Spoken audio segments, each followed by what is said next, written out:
नमस्कार। तारीख 10 मार्च 1971। स्थान रायबरेली का लोकसभा चुनाव। संयुक्त सोशलिस्ट पार्टी के उम्मीदवार राजनारायण 1,10,000 मतों से इंदिरा गांधी से हारे।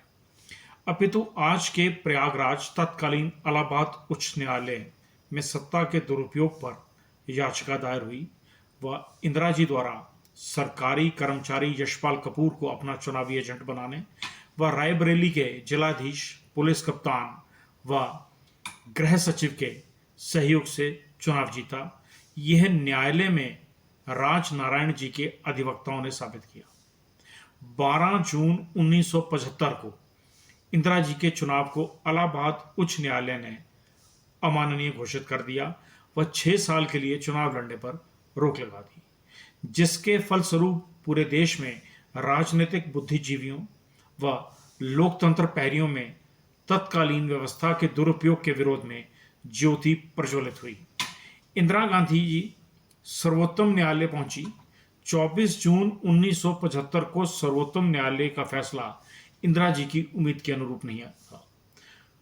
उधर देश में सत्ता के दुरुपयोग को लेकर विरोध की ध्वनि तीव्रता से बढ़ रही थी।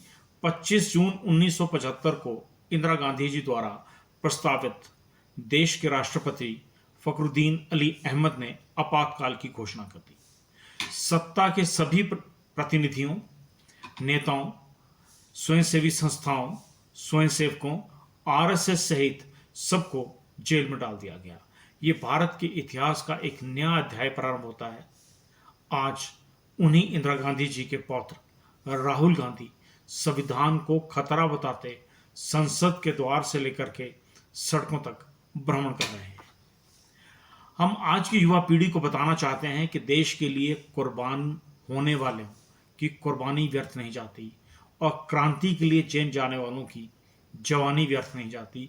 और इसी का परिणाम था स्वर्गीय Morarji Desai, HD. Deve Gowda, Chandrashekhar, A K. Gujral, Atal Bihari Vajpayee, Advani ji, George Fernandes व आज के यशस्वी प्रधानमंत्री श्री नरेंद्र मोदी। इस क्रांति संघर्ष के पुरोहित जयप्रकाश नारायण, जो सब तत्कालीन अहंकार का विकल्प बने 49 वर्षों में। 25 जून को हम काला दिवस किसी व्यक्ति विशेष के विरोध में नहीं मनाते। यह एक विचार, हट, अहंकार के विरोध में मनाते हैं। आगामी पीढ़ियों को समझना होगा कि लोकतंत्र में जब भी आवाज को दबाओगे, क्रांति पाओगे। आपातकाल की क्रांति में बहुत से नेता गुमनाम हो गए, कुछ पंचतत्व विलीन हो गए, कुछ के अंश किस्सों में तब्दील हो गए। प्रथम पंक्ति में खड़े नेताओं के पीछे जो भीड़ खड़ी थी, वही मूल विचार था जो आज फिर लुप्त हो रहा है। जिसे बचाना नई पीढ़ी की जिम्मेवारी है, वह यह राष्ट्रभक्ति भी है। आपातकालीन की दास्तान नहीं, एक दुर्घटना थी। तत्कालीन युवा शक्ति ने आपातकाल को चुनौती दी थी व राष्ट्र के प्रति जिम्मेवार होते हुए एक आवाज उठाई थी। और आज इस आवाज के नायक जयप्रकाश नारायण श्रीवास्तव ने कहा था, क्रांति 7 प्रकार की होती है: राजनीतिक क्रांति, आर्थिक क्रांति, सामाजिक क्रांति, सांस्कृतिक क्रांति, बौद्धिक क्रांति, शैक्षणिक क्रांति, शिक्षण क्रांति व आध्यात्मिक क्रांति।